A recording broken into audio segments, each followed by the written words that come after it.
सावधान। नमो अरिहन्ताणं नमो सिद्धाणं नमो आयर्याणं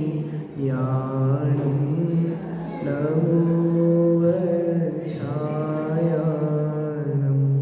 नमो लोहि सवसाहुणं मङ्गलं भगवान् वीरो मङ्गलं गौतमो गणे मङ्गलं कुन्दकुन्दायो जैन धर्मोऽस्तु मङ्गलं जैन धर्मोऽस्तु मङ्गलम्। हमारी चर्चा बादी सिंह सूरी आचार्य द्वारा लिखित श्री छत्र चूड़ामणि ग्रंथ पर चल रही है। इसमें हम राजा सत्येंद्र और विजया रानी की प्रसंग देख रहे थे। ये पूरा ग्रंथ जीवेंद्र स्वामी के चरित्र पर है। तो कल अपन ने देखा था रानी विजया और राजा सत्येंद्र। ये राजा सत्येंद्र विषय भोगने में इतने लीन हैं कि राज्य काज पर बिल्कुल ध्यान नहीं दे रहे। सारे लोग, सारे मंत्रीगण उन्हें समझाते हैं और तरह तरह की संबोधन उन्हें देते हैं, लेकिन जो राजा सत्येंद्र हैं वो इस बात को समझते नहीं हैं। मंत्री और आगे उनको समझाते हैं। वो प्रसंग अपन देखते हैं।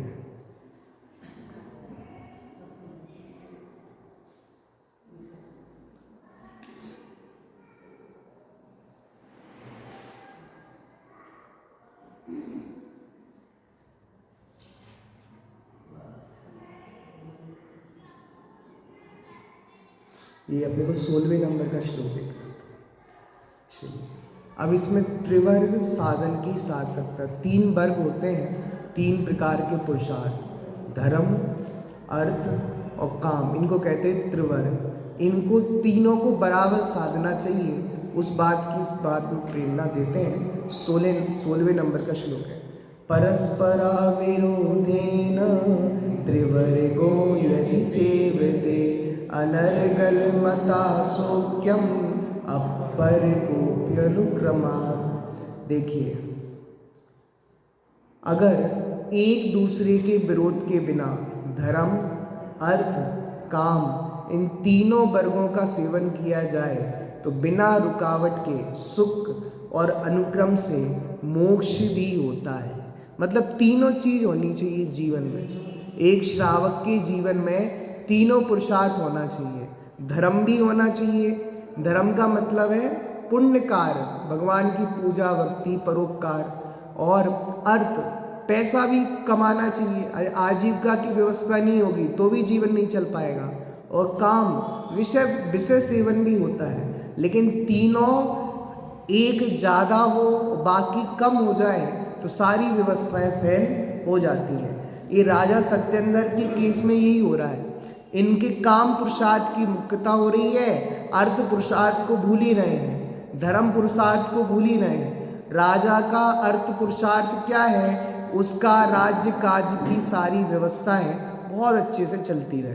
देखो, सरलार्थ, एक दूसरे के साथ अविरोध पूर्वक धर्म, अर्थ और काम इन तीनों पुरुषार्थ का सेवन किया जाए तो ये लोक में तो संसारिक सुख की प्राप्ति होती ही है और परंपरा से मोक्ष भी प्राप्त होता है। विशेषार्थ, धर्म, अर्थ, काम इन तीनों पुरुषार्थों को त्रिवर्ग और चौथे मोक्ष पुरुषार्थ को अपवर्ग कहते हैं। 4 पुरुषार्थ प्रसिद्ध हैं जगत में, धर्म, अर्थ, काम और मोक्ष। ये 4 पुरुषार्थ हैं। तो ये चारों पुरुषार्थ होना चाहिए। तो इनमें 3 पुरुषार्थ को कहते हैं त्रिवर्ग, क्या कहते हैं? त्रिवर्ग। और मोक्ष पुरुषार्थ को क्या कहते हैं? अपवर्ग। तो देखो, आध्यात्मिक दृष्टि से चारों पुरुषार्थ के संबंध में नाटक समय सार के बंद अधिकार में निम्न अनुसार तुलनात्मक कथन किया गया है। नाटक समय सार में इन चारों पुरुषार्थ को अध्यात्म के रूप में समझाया, आध्यात्मिककरण कर दिया। देखो, अज्ञानी लोग कुलाचार को धर्म पुरुषार्थ कहते हैं। अज्ञानी लोग क्या कहते हैं कि आप जैन कुल में जन्मे हो तो रोज मंदिर जाओ, पूजन करो, स्वाध्याय सुनो, इसको धर्म पुरुषार्थ कहते हैं। कौन? अज्ञानी जन। पर ज्ञानी लोग, पंडित लोग तो कहते हैं, सुनो, पंडित लोग वस्तु स्वभाव साधने को धर्म कहते हैं। वस्तु के स्वभाव को साधो, जैसा वस्तु का स्वभाव है उसे पहचानो, वही धर्म पुरुषार्थ है। वस्तु सहावो धम्मो, जो वस्तु जैसी है उसका जो स्वभाव है वही धर्म है और उसको स्वीकार करो। और सुनो, अज्ञानी लोग मिट्टी के ढेर, सोना चांदी आदि के अर्जन को अर्थ पुरुषार्थ कहते हैं। सारे जगत में किसको अर्थ पुरुषार्थ कहा जाता है? धूल इकट्ठा करना। क्या इकट्ठा करना? धूल इकट्ठा करना, पैसा इकट्ठा करना, इसको अर्थ पुरुषार्थ कहते हैं। जिसके पास जितना ज़्यादा पैसा, हम कहेंगे अर्थ पुरुषार्थी है। कौन सा पुरुषार्थी है? अर्थ पुरुषार्थी। अर्थ का मतलब क्या लिया है यहाँ पे? पैसा। ये तो अज्ञानी लोग कहते हैं। ज्ञानी लोग क्या कहते हैं? तो सुनो, ज्ञानी लोग तत्व अवलोकन को अर्थ कहते हैं। अर्थ का मतलब पैसा ही नहीं होता, अर्थ के भी बहुत सारे अर्थ होते हैं और अर्थ का अर्थ नहीं लगाओगे तो अनर्थ हो जाते हैं। इसलिए अर्थ के बहुत सारे अर्थ होते हैं। एक अर्थ का मतलब होता है पैसा और एक अर्थ का मतलब होता है वस्तु। क्या होती है? वस्तु। तो ज्ञानी जन कहते हैं कि अपने तत्व को अवलोको, अपनी वस्तु को देखो, उसका नाम है अर्थ पुरुषार्थ। और सुनो, ज्ञानी लोग तत्व अवलोकन को अर्थ पुरुषार्थ कहते हैं। अज्ञानी लोग स्त्री पुरुष के विषय भोग को काम पुरुषार्थ कहते हैं। ज्ञानी आत्मा की निष्प्रयता, मतलब ज्ञाता दृष्टापना, किसी से कोई मतलब नहीं पता, निरपेक्षपना, निष्प्रयता को काम पुरुषार्थ कहते हैं। अज्ञानी लोग स्वर्ग लोग वैकुंठ की प्राप्ति को मोक्ष पुरुषार्थ कहते हैं। आप जगत में जाओ, अन्य दर्शनों में स्वर्ग को ही मोक्ष कहा है। वैकुंठ मिल जाए तो समझ लो कहाँ चले गए? मोक्ष चले गए। और पता है वैकुंठ में जाके क्या करेंगे? वैकुंठ में जाके भगवान की सेवा करो। ऐसा मोक्ष हमें नहीं चाहिए, वहाँ जाके भी सेवा करो, फिर मेवा कब मिलेगा? तो मोक्ष किसका नाम? जाओ वैकुंठ में, वहाँ भगवान की सेवा करना। भैया मोक्ष में भी जाके भगवान की सेवा करेंगे तो फिर शांति कहाँ मिलेगी? सुख कहाँ मिलेगा? तो अज्ञानी लोग वैकुंठ में जाने को मोक्ष पुरुषार्थ कहते हैं, अज्ञानी लोग। और ज्ञानी लोग कर्म बंधन से छूटने को पुरुषार्थ कहते हैं। मोक्ष किसका नाम है? सारे कर्मों का अभाव हो जाए, उस दशा का नाम मोक्ष है। तात्पर्य ये है कि वस्तु स्वभाव को यथार्थ जानना धर्म पुरुषार्थ है। द्रव्यों के स्वरूप को भिन्न भिन्न जानना अर्थ पुरुषार्थ है। वस्तु का स्वरूप कैसा? जीव का स्वभाव क्या है? जानना देखना। जीव का स्वभाव क्या है? जानना देखना। तो जीव के स्वभाव को जानो, मेरा स्वभाव जानना देखना है। पुद्गल के स्वभाव को जानो, पुद्गल का स्वभाव क्या है? स्पर्श, रस, गंध, वर्ण। ये पुद्गल के स्वभाव को जानो, उसका नाम धर्म परम पुरुषार्थ है कि जो वस्तु जैसी है उसका जो स्वभाव है वो वस्तु अपने स्वभाव को छोड़ती नहीं है, ऐसा जानना धर्म पुरुषार्थ है। और अर्थ पुरुषार्थ किसको कहेंगे? द्रव्यों के स्वरूप को भिन्न भिन्न जानना। प्रत्येक द्रव्य भिन्न भिन्न है, एक द्रव्य दूसरे द्रव्य का कोई काम नहीं करता, ऐसा जानना अर्थ पुरुषार्थ है। कौन कह रहे? पंडित बनारसी दास जी ने लिखा है। दुनिया तो पैसे कमाने को ही अर्थ पुरुषार्थ कहती है। आपने पैसे कमा लिए, पैसे कमाने वाले को ही चतुर कहती है, पैसे कमाने वाले को ज्ञानी कहती है। लेकिन हमारी जिनवाणी माँ कहती है कि अर्थ पुरुषार्थ किसका नाम है? कि 6 द्रव्यों को भिन्न भिन्न जान लेना है। सब द्रव्य स्वतंत्र जगत में, कोई न किसी का काम करे, अपने अपने स्वचतुष्ट में सभी द्रव्य विश्राम करे। वीतरागी देव तुम्हारे, जैसा जग में देव कहाँ बताया है जो हमको, मार्ग बताया है जो हमको, कह न सकी कोई और यहाँ, बीतरागी देव तुम्हारे, जैसा जग में देव।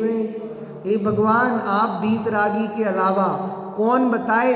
सारे द्रव्य अलग अलग है, सबका स्वचतुष्टय अलग अलग है, कोई किसी का काम नहीं करता, ऐसा जानना अर्थ पुरुषार्थ। निष्प्रयता का ग्रहण करना काम पुरुषार्थ है, और आत्म स्वरूप के आश्रय से पूर्ण शुद्धता प्रण करना मोक्ष पुरुषार्थ है। चलिए, 4 पुरुषार्थों की बात आ गई। अब ये कह रहे हैं धर्म और अर्थ पुरुषार्थों का त्याग अनुचित है। आप एक पुरुषार्थ को ज़्यादा कर दो और 2 पुरुषार्थ को गौण कर दो, भूल जाओ, ऐसा नहीं होगा। अब राजा सत्येंद्र क्या कर रहे हैं कि उनके जीवन में विषय भोगों की तो मुख्यता हो गई, भोग भोगने में तल्लीन हो गए, लेकिन राज्य काज पे ध्यान नहीं दिया, मतलब अर्थ पुरुषार्थ पे ध्यान नहीं दिया। अब धर्म पुरुषार्थ, पता है राजा के लिए धर्म क्या है? परोपकार, वो नहीं कर पा रहे। भगवान की भक्ति पूजा वो नहीं कर पा रहे। जो विषयों में ज़्यादा लीन रहेगा वो धर्म से उतना ही दूर रहेगा। देखो पढ़ते हैं 7वें में, ततस्त्याजौ न धर्मार्थौ राजवी सुख कामेया, अधा कामयति देवस चेद मूलस कुतो सुखम। देखो 17वें नंबर का अर्थ, इसीलिए राजाओं को सुख प्राप्ति करने की वांछा से धर्म और अर्थ को नहीं छोड़ना चाहिए। यदि आप काम अर्थात सुख की इच्छा करते हैं तो आपको भी धर्म व अर्थ को नहीं छोड़ना चाहिए। बिना कारण के सुख कैसे हो सकता है? जब कारण ही नहीं है तो सुख कैसे होगा बताओ? दूध में आपने शक्कर डाली नहीं और कहो दूध मीठा हो जाए, कैसे हो जाएगा? हमें तो मीठा दूध चाहिए, मीठा दूध चाहिए, कारण तो होना चाहिए ना। जब तक आप शक्कर नहीं डालोगे तब तक मीठा कैसे होगा? ऐसे ही आप धर्म करो नहीं, सुख कहाँ से होगा? विषय भोगों में ही लगे रहो तो सुख कहाँ से होगा? देखो मंत्री जन समझा रहे हैं, हे राजन, यदि आप सुख चाहते हो तो धर्म और अर्थ दोनों पुरुषार्थों को मत छोड़िए।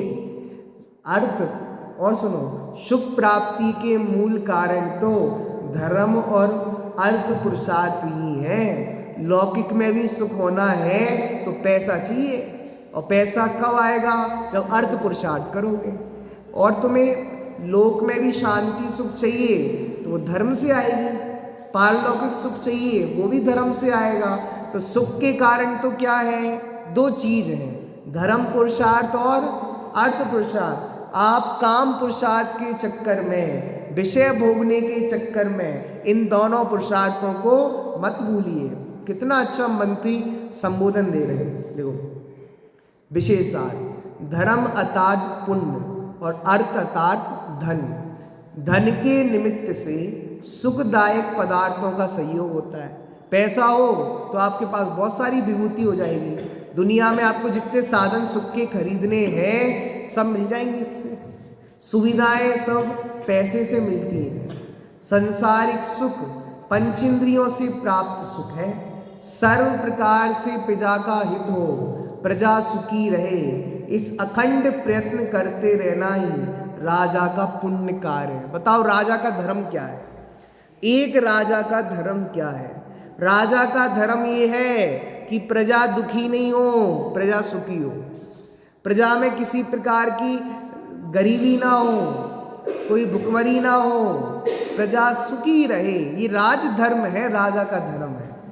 एक अपेक्षा से प्रजा के हित का प्रामाणिक प्रयत्न ही राजा के लिए धर्म पुरुषार्थ है। राजा तो वो है जो अपनी प्रजा को दुखी देख नहीं सकता, प्रजा सुखी रहे। बोलो, ये राजा का धर्म है। राज्य में आर्थिक संपन्नता हो, क्या हो? आर्थिक संपन्न हो, कोई दुखी नहीं हो, किसी को पैसे के कारण मरना नहीं पड़े, कोई भूखा नहीं मरे। ये राजा का दायित्व है कि आर्थिकता से संपन्न हो, कोई भूखा ना रहे। राज भंडार समृद्ध बनाते रहना ही राजा का अर्थ पुरुषार्थ है। अपने व्यक्तिगत जीवन में स्वयं संतुष्ट रहना, अपने निमित्त से प्रजा के प्रत्येक व्यक्ति को समुचित समाधान मिलता रहे, ऐसा प्रयत्न करना ही राजा का काम पुरुषार्थ है। अतः हे राजन, सुख के लिए धर्म और अर्थ पुरुषार्थ तो वृक्ष के लिए जड़ के समान मूल कारण है। वृक्ष है ना, वृक्ष, बिना मूल के वृक्ष हो सकता है कि नहीं हो सकता? बोलो, बिना नींव के घर बन सकता है कि नहीं बन सकता? हाँ, बन सकता है, बन सकता है, सपनों में बन सकता है, बना लेना। तो बिना नींव के मकान नहीं बन सकता। वैसे ही बिना धर्म के और बिना अर्थ के कोई तीन काल में सुखी ना हुआ है ना होगा। बिना धर्म के कोई सुखी नहीं है, और बताओ बिना अर्थ के भी कोई सुखी नहीं है। इसलिए काष्ठागार को राज्यभार सौंपने में धर्म और अर्थ पुरुषार्थों का नियम से नाश हो रहा है। आप तो विषय भोगने में लग गए हे राजन, आप ना राज्य चला रहे, मतलब अर्थ पुरुषार्थ भी नहीं कर रहे, प्रजा के लिए कोई व्यवस्था नहीं कर रहे, तो धर्म पुरुषार्थ भी नहीं कर रहे। इस कारण आप राज्य के सर्वो सर्वा बने रहे। यह हमारा आपसे पुनः पुनः करवद्ध नम्र निवेदन है। तो राजा जो सत्येंद्र है उनको सब समझा रहे हैं कि भैया आप राज्य का काम किसको ना सौंपें, किसको? काष्ठांगार को। अब देखो बुद्धि कैसी होती है। कार्यारंभ के पूर्व अति आवश्यक विचार। कोई भी कार्य करो उसके पहले एक विचार करो। ये आचार्य सीख दे रहे हैं, बहुत बड़ी नीति है। कोई भी कार्य प्रारंभ करो ना, उसके पहले क्या सोचना चाहिए? नासीनम भाविनम प्राप्यम प्राप्ते चा फल संस्थितम विचारेव विदातव्य मनुता पुण्यता भवे। प्राप्त करने योग्य वस्तु नाश होने वाली है अथवा उपलब्ध होने वाली है। हम जो भी कार्य कर रहे हैं पहले विचार करें। कोई भी नया काम शुरू कर रहे हैं तो पहले विचार करना, ये काम जल्दी बंद तो नहीं हो जाएगा, चलता रहेगा ना, ऐसे विचार करना। और प्राप्त होने पर फलों की परंपरा का विचार करना। भैया हमने जो बिजनेस चालू किया है उससे फायदा होगा कि नुकसान? नुकसान होगा तो फिर करो ही मत, फायदा होगा तो करो। कोई काम करना चाहिए, इसके विपरीत करने से पश्चाताप करना पड़ता है। कल मैंने आपको सुनाया था, बिना विचारे जो करे सो पाछो पछताए, काम बिगाड़े आपनो जग में होत। जग में हंसी होती है, बिना विचारे कोई भी काम करोगे, इसलिए एक एक काम विचार पूर्वक करना। देखो सरला, प्राप्त करने योग्य नया पदार्थ विनाशी है या अविनाशी? हम जो कार्य कर रहे हैं वो बना रहेगा कि जल्दी नाश हो जाएगा? वह पदार्थ भविष्य में मिलेगा अथवा नहीं मिलेगा। इस प्रकार हिताहित और योग्य अयोग्य का पूर्ण विचार करके ही कोई भी नया कार्य करना चाहिए। पूर्वोक्त प्रकार से विचार किए बिना कोई मनुष्य नया कार्य करता है तो पछताना ही पड़ता है। वो है ना, अब पछतात होत क्या जब चिड़िया चुग गई। अब ये चिड़िया आई और खेत को चुग गई, अब रो भैया, अब हमारा कछु बचो ही नहीं है, सब चिड़िया। अब रोने से क्या फायदा? पहली तो व्यवस्था करनी चाहिए थी ना कि वो चिड़िया आए नहीं, उनको भगाने वाला एक पहले ही रखना चाहिए था। नहीं तो स्टैचू बना देते हो तुम, जैसे वो चिड़िया वाले वो भग जाते। तुमने कोई व्यवस्था ही नहीं की तो चिड़िया तो चुग गई। ऐसी समझा रहे हैं मंत्रीगण कि हे राजन सुनो, अभी समय है, अभी समझ जाओ। अगर तुम अभी नहीं चेते तो फिर वही वाली बात हो जाएगी, अब पछतात होत क्या जब चिड़िया चुग गई खेत। देखो विशेषार्थ, काष्ठांगार को राज्य का अधिकार न दिया जाए, इस विषय पर ही मंत्रीगण राजा सत्येंद्र को पुनः पुनः समझा रहे कि हे राजन, आप मत दो काष्ठांगार को, काष्ठांगार राज्य नहीं चलाएगा, आप खुद ही चलाओ ना। देखो काष्ठांगार पर विश्वास करने से अर्थात उसे मंत्री अथवा सेनापति बना देने से अपना कार्य निर्वोध रीति से सदेगा या कार्य का नाश होगा। विचार करो, अगर मैंने काष्ठांगार को राज्य दे दिया तो क्या होगा? अगर मैंने उसको मतलब मंत्री बना दिया, सेनापति बना दिया, वो राज्य को अच्छे से चलाएगा कि नहीं चलाएगा?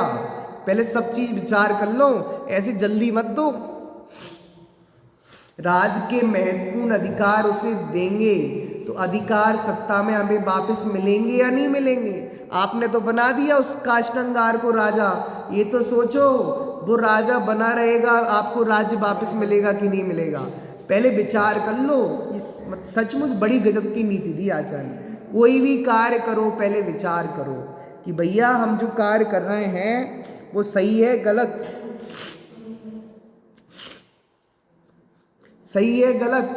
लेकिन काम करने जाते हैं, जीव की बुद्धि नहीं चलती। सचमुच हमारा विवेक नष्ट हो जाता है कोई काम करने से पहले। इसलिए आज पूरा विवेक लगाओ, कोई भी काम करना हो ना विवेक लगाओ, वह काम टिकेगा कि नहीं टिकेगा, वह काम सही है कि गलत। और सुनो, उसे दे देंगे तो अधिकार सत्ता में हमें वापस मिलेगी या काष्ठंगार स्वयं ही सत्ताधीश बन बैठेगा? उसको हमारे जीवन पर क्या प्रभाव पड़ेगा? अभी तो आपकी आज्ञा अनुसार उसे नाचना पड़ता है। यदि उसकी आज्ञा ही प्रमुख हो जाएगी तो सुख की नींद भी दुर्लभ हो जाएगी। अभी तो काष्ठंगार है ना, आपका सिपाही है, आपकी आज्ञा में चलता है, आप उसको राजा बना दोगे फिर पता नहीं आपके साथ क्या होगा, चैन की नींद नहीं ले पाओगे। इसलिए हे राजन, दूरदृष्टि से अत्यंत सावधानी पूर्वक हिताहित का पूर्ण विचार करके ही काष्ठंगार को राज्य सौंपना या नहीं सौंपना इसका निर्णय करने योग्य है। बुद्धि होनार का अनुसरण करती है। अब बुद्धि हो गई, जैसी होनार होनी थी बुद्धि भी वैसी चल रही है। अब क्या करें? कल कहा था ना, गति अनुसार मति है। वो राजा का विध्वंस होने वाला है, वो राज्य छिलने वाला है, तो राजा की बुद्धि भी क्या जा रही है? वो काष्ठंगार को राज्य बना रहा है। देखो, इति प्रवोदितेशः धुरीराज्ञां निविशत् काष्ठंगार महो मोहा बुद्धि कर्मानुसारिणी। क्या कहा? बुद्धि कर्मानुसारिणी। बुद्धि कैसी होती है? कर्म के अनुसार। जैसा कार्य होना होता है बुद्धि भी। अब कोई कहे रावण इतना ज्ञानी था, उसकी बुद्धि नहीं चली कि मैं सीता जी को हरण करूंगा, पर स्त्री का हरण करूंगा, तो पर स्त्री के हरण से नरक जाना पड़ेगा। लेकिन बुद्धि कर्म अनुसार नहीं, जाना नरक था ना, जाना नरक था ना, तो बुद्धि भी कैसी चली? वैसी चली।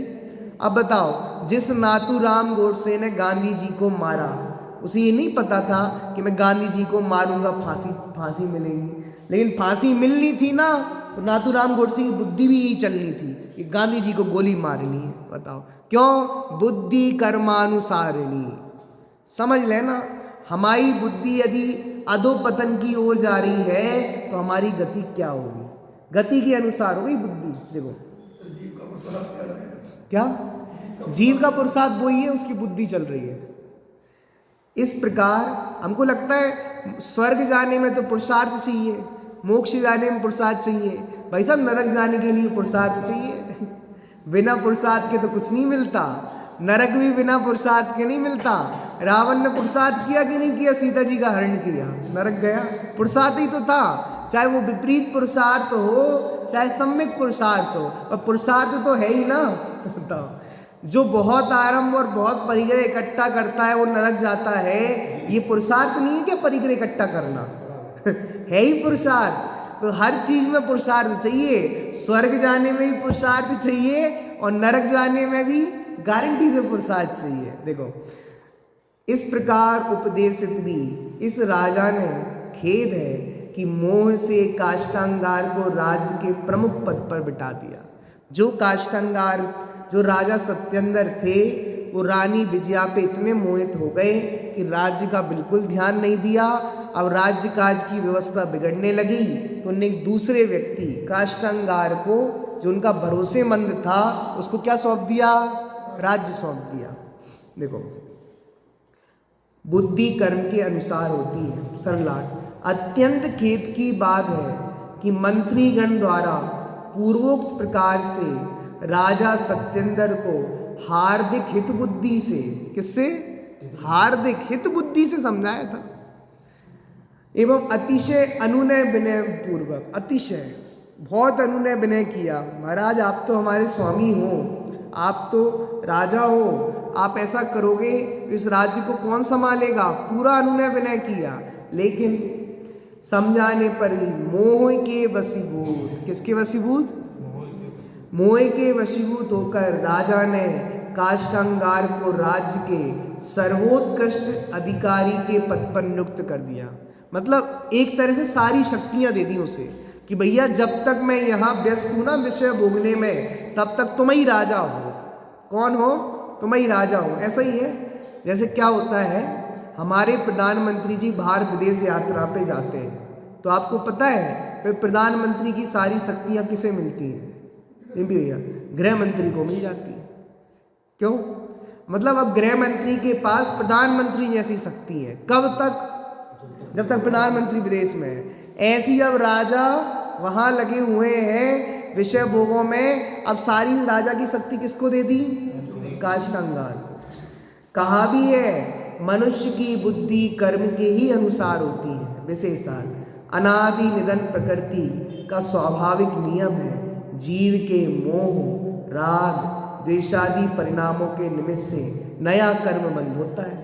तदनंतर कर्म के उदय के निमित्त से जीव के मोहादि परिणाम होते हैं। इस प्रक्रिया को संक्षेप में निम्न प्रकार से भी कह सकते हैं। देखो, मोहादि परिणाम के अनुसार मति अर्थात कर्मबंध होता है, जिससे भविष्य की घटनाएं निश्चित होती हैं।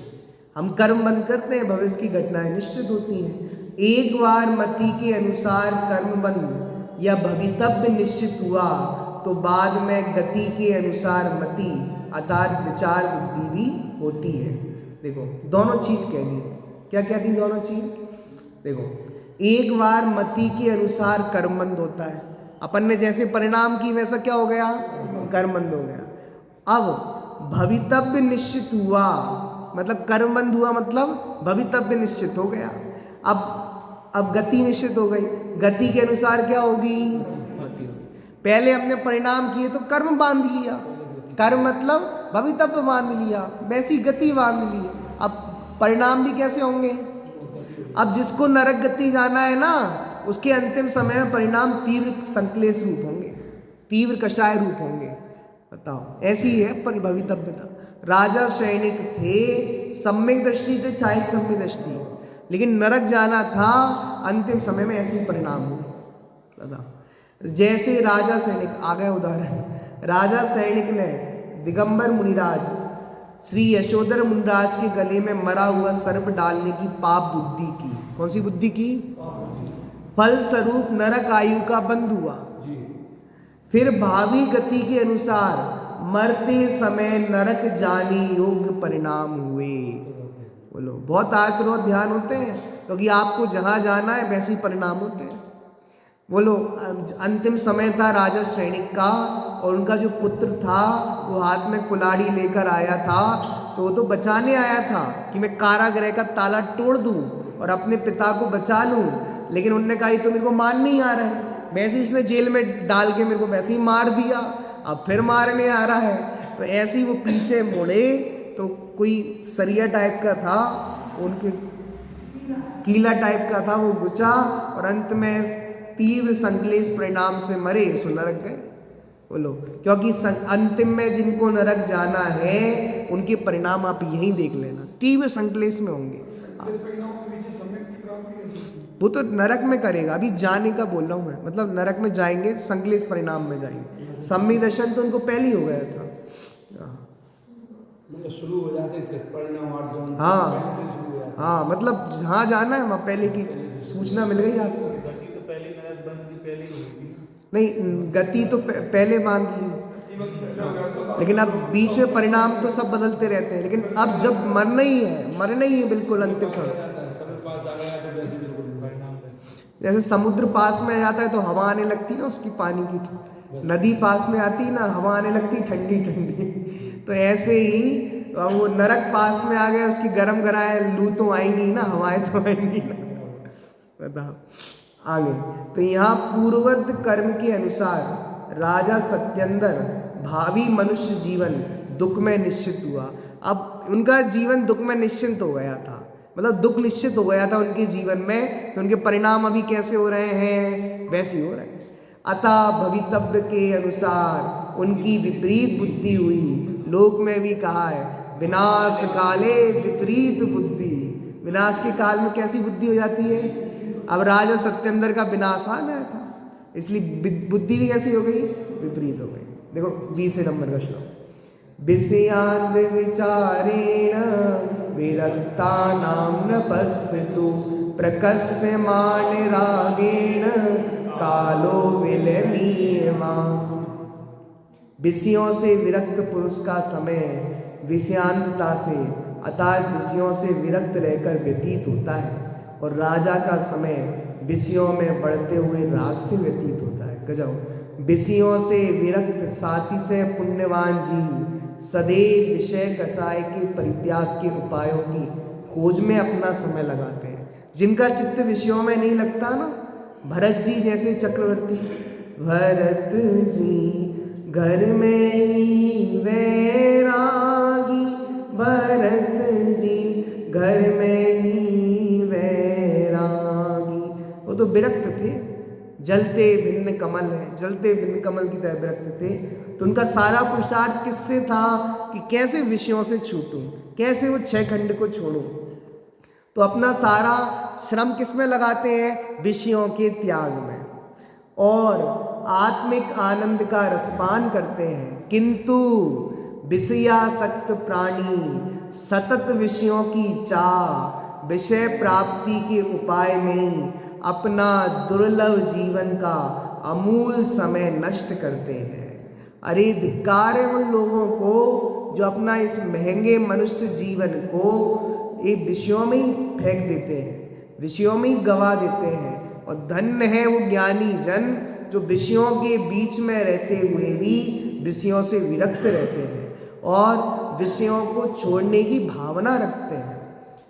देखो विशेषार्थ, रुचि श्रद्धा के अनुसार विषयासक्त राजा सत्येंद्र का जीवन बढ़ते हुए राग में ही व्यतीत हो रहा था। सारा समय कहाँ जा रहा था, विषय भोगों में ही जा रहा था। रुचि श्रद्धा के अनुसार वीर काम करता है, यह वस्तु का स्वभाव है। जिसकी श्रद्धा में त्रिकाली आत्मा ही उपादेय रूप से है, उसका जीवन शुद्ध रत्नात्रय में स्वयमेवी बनता है। उसके जीवन का प्रत्येक कार्य आत्म साधना का पोषक ही होता है। उसकी बुद्धि सत्य शोधक बनती है। उसका आचरण मिथ्यात्व, अन्याय, अनीति और अवक्ष से रहित स्वपर का हितकारक होता है। उसकी वाणी भी वीतरागता की पोषक होती है। बोला जिसका जो आत्मा का आनंद जिसने लिया है उसकी एक चर्या ही निराली होती है। ज्ञानियों का जीवन जगत से निराला होता है। ज्ञानी जगत से अलग होते हैं। अगर जगत से अलग ना दिखे तो उन्हें ज्ञानी हम कैसे कहेंगे। जगत की रुचि अलग है, ज्ञानियों की रुचि अलग है। ज्ञानियों को विषय भोगों में इतना आनंद नहीं आता जितना अज्ञानियों को आता है। बताओ, ज्ञानी अलग होंगे तभी तो ज्ञानी कहा ना। तो बोलो हर चीज अलग है, मिथ्यात्व नहीं है, अन्याय नहीं है, अनीति नहीं है, अवक्ष नहीं है, सारी चीजों का त्याग किया। जगत अन्याय में लगा है, अनीति में लगा है, अवक्ष वक्षण में लगा है, ज्ञानी इनसे विरक्त है। वीतरागता के प्रति श्रद्धा रखने वाले जीव का धर्म वर्धक होता है। उनका क्या होता है, धर्म वर्धक होता है। देखो रागी जीव का मन विषयों का आनंद प्राप्त करने में लगता है। बस एक बूंद चाहिए, एक बूंद चाहिए। वो चित्र बनाना पुराने मंदिर में अपने, वो शहद की एक बूंद टपक रही है पेड़ से और नीचे वो कुआं है जहाँ 4 गति रूप सांप है, निगोद रूपी अजगर है, और ये कहता है बस एक बूंद, बस एक बूंद। वहाँ संबोधन करने के लिए वो देव आया है कि चलो मैं लेने आया हूँ, नहीं बस एक बूंद, एक बूंद। उस पेड़ को दिन रात रूपी चूहे काट रहे हैं, हाथी जोर जोर से हिला रहा है, लेकिन पता नहीं इस जी चेतता ही नहीं है, जी चेतता ही नहीं है। बस एक बूंद लेने दो, बस एक बूंद। ऐसा ही तो होता है। अभी तो जवानी है, अभी तो थोड़ी ना धर्म करेंगे, धर्म तो बुढ़ापे में करेंगे। बस एक बूंद, इसको ही तो कहते हैं एक बूंद। वो दुनिया प्रचार करती है एक बूंद जीवन के लिए, वही है ना, पोलियो की एक बूंद किसके लिए? जीवन के लिए। तो ये भी कहता है एक बूंद, बस एक बूंद, यही तो है तुम्हारी एक बूंद, कि नहीं नहीं अभी तो थोड़ा जवानी है, धर्म बुढ़ापे में करेंगे, एक बूंद। अरे अभी तो नाती पोते हुए ही नहीं, हो जाने दो फिर धर्म करेंगे, एक बूंद। हो गए तो उनकी शादी कर लेने दो फिर करेंगे धर्म, एक बूंद, एक बूंद ही तो है, लेते जा रहे हैं। रागी जी मन विषयों में आनंद प्राप्त करने में लग जाता है, अतः उसके पुरुषार्थ की गति पतन की ओर अग्रसर रहती है, सदा निराशा को ही प्राप्त होती है। विषयासक्त पुरुष के परिणाम सदा दुर्वासना से दूषित होने से पाप युक्त ही होते हैं। राजा सत्यंदर विषय कषायों में अनुरक्त होकर अपना मनुष्य व्यर्थ ही नष्ट कर रहे हैं। उनकी विषयाशक्ति दिन दूनी रात चौगुनी बढ़ती जा रही है। विरागी और रागी के जीवन का स्वरूप ऐसा ही होता है, रागी विषयों में लगा है, विरागी विषयों से विरक्त है। इस तरह आज अपन ने ये छंद देखे। कल रानी विजया एक स्वप्न देखेंगी, उस स्वप्न में कितने स्वप्न आते हैं और वो स्वप्न किस चीज़ के सूचक होते हैं उसकी चर्चा अपन कर रहे हैं। सहजानंद